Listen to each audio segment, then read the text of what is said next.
Hi friends, chicken fry చేస్తున్నాను. Half kilo chicken తీసుకున్నాను friends. కల్లుప్పు వేసి తర్వాత నిమ్మరసం వేసి బాగా 2 or 3 times వాష్ చేసుకొని ఒక కడాయిలో చికెన్ వేసుకొని కల్లుప్పు వేసి కొంచెం పసుపు వేసి వాడ్చుకోవాలి ఫ్రెండ్స్. అలా వాడ్చిన తర్వాత అందులో వాటర్ వస్తాయి. ఆ వాటర్ అంతా ఇంకిపోయే వరకు కలుపుతూ ఉండాలి. కలిపిన తర్వాత అందులో వాటర్ అంతా ఇంకిపోయేదాకా అలా కలుపుతూ 2 minutes 3 minutes కలుపుతూనే ఉండాలి ఫ్రెండ్స్. తర్వాత పక్కన పెట్టుకునేసి కడాయిలో ఆయిల్ వేసి బిర్యానీ ఆకు, కరివేపాకు, ఆనియన్స్ వేసి బాగా వాడ్చుకోవాలి ఫ్రెండ్స్. తర్వాత అల్లం వెల్లుల్లి పేస్ట్, టమాటా వేసి వాడ్చుకొని మెత్తగా మగ్గిన తర్వాత అందులో కొంచెం ధనియా పౌడరు, కొంచెం చిల్లీ పౌడరు, కొంచెం గరం మసాలా, కొంచెం చికెన్ మసాలా వేసుకొని ఫైనలీ కొంచెం పసుపు వేసుకొని కొంచెం సాల్ట్ వేసుకొని కలుపుకోవాలి ఫ్రెండ్స్.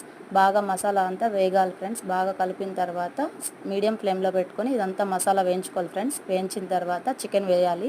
చికెన్ వేసిన తర్వాత మంట మీడియం ఫ్లేమ్లో పెట్టుకొని 15 to 20 minutes బాగా వాడ్చుకొని చికెన్ ఫ్రై రెడీ అయిపోయింది ఫ్రెండ్స్. ఫైనలీ గార్నిష్ కోసం కొత్తిమీర వేసుకోవాలి.